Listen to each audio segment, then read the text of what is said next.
I think for an NGO, one of the most critical parts of accounting is to have a very robust system in terms of their tech. Now, a lot of NGOs will not be able to have a very, sizable tech based software. But even something like a Tally, not that I'm recommending it, but because it is very commonly used and it is very easily available in the market, something like a Tally comes very handy, very very handy.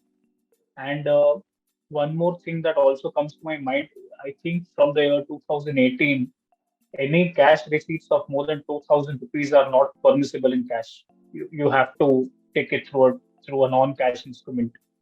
So NGO, whoever the sales representative is, or whoever the person who's the manager, they will have to take care that not to, as far as possible, avoid taking cash collections at the NGO level, no matter how minuscule the amount is. Try and make it a habit that all the money has to come through banks or debit cards or credit cards or UPI now, so that all the money is traced in your statements. It becomes very easy for the accountant of the NGO. Usually, NGOs hire one accountant, and it is recommended to do your books of accounts, maintain, update those accounts every 15 days, so that there is not a very huge time lag, right? So usually, it becomes very easy for the accountant also to find those entries from the statement. And of course, it also becomes very important that there is no siphoning of money. If there is no cash involved, there will be no siphoning.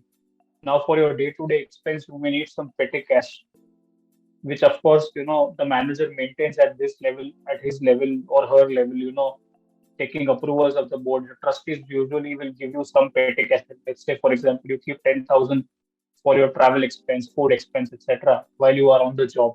But apart from that, it is encouraged that not to have any cash transactions as much as possible. And on the financial management part also, let's say the money comes in today. Now there is no guarantee that the let's say we are sitting in July or August. Now there is no guarantee that the money will be spent in August. So the ideal thing to do would be, so all these banks now offer automatic FDs. Let's say your corpus collection crosses 5 lakh, for example. Anything above 5 lakh becomes an automatic FD with the bank. So as a financial prudence also, it is encouraged not to keep a lot of money sitting idle in the bank. Let's say your account, you can split your accounts, your savings account in two parts. Up to a certain level, you may keep it with you for immediate spends. Up to a certain above a certain extent, you may do short-term FDs of 3 months, 6 months, 1 year. That of course depends on the NGO and the projects which are in the pipeline. But it is also advisable to keep a lot of buffer so that that money is not lying idle.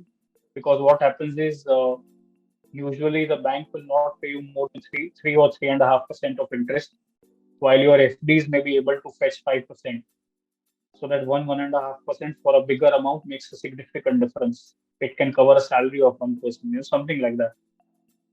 I think with the current environment, it is very prudent to always assume that your cost will be inflated. Let's say you have a plan that 100 rupees will be spent per day. That often will not turn out to be true.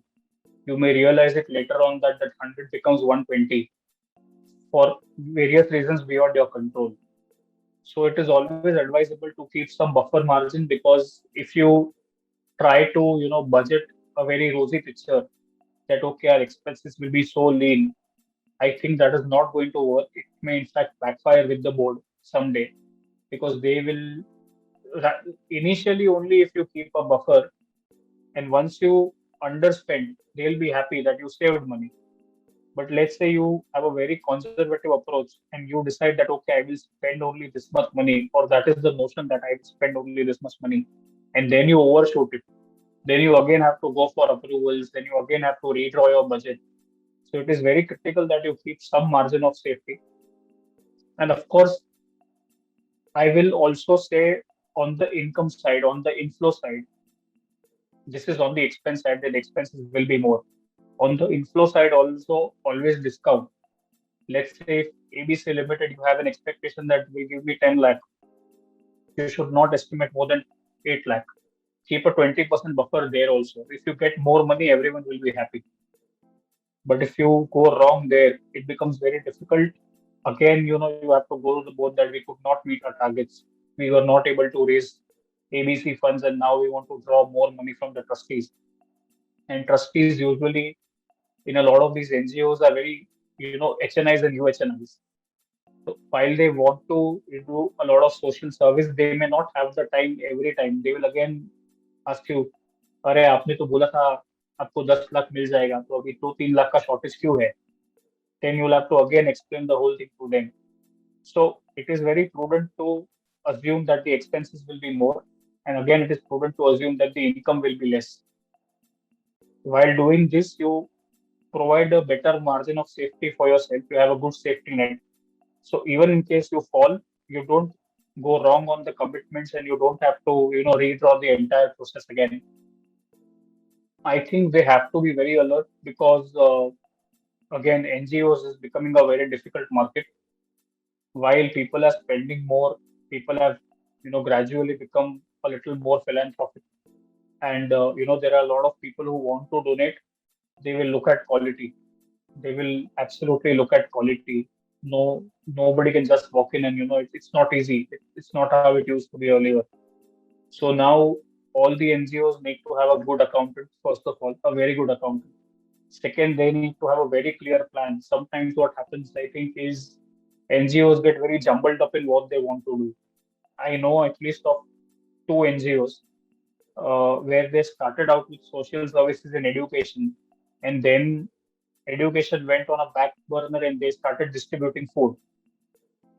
Now the problem is not the intent is correct. You are helping the society, it is good. But the problem is in the communication. You are branding yourself as A and you are doing B. Now, a lot of times these corporates, an individual may still support you because it does not matter to an individual.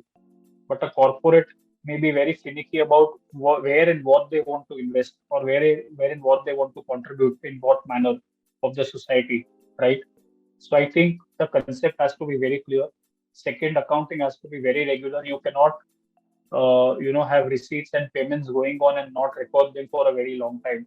There are times where, the accountants or the managers take accounting very relaxed, in a very relaxed manner.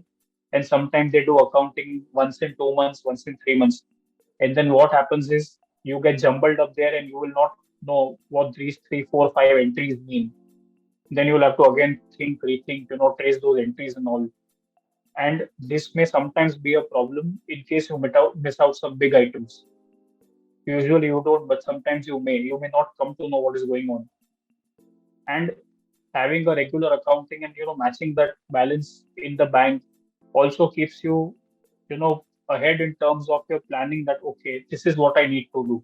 So once your accounts is very strong, you will automatically, step your game up for your financial management because you'll come to know what is going on at a very regular interval. So I think these are some basic steps that NGOs will have to follow.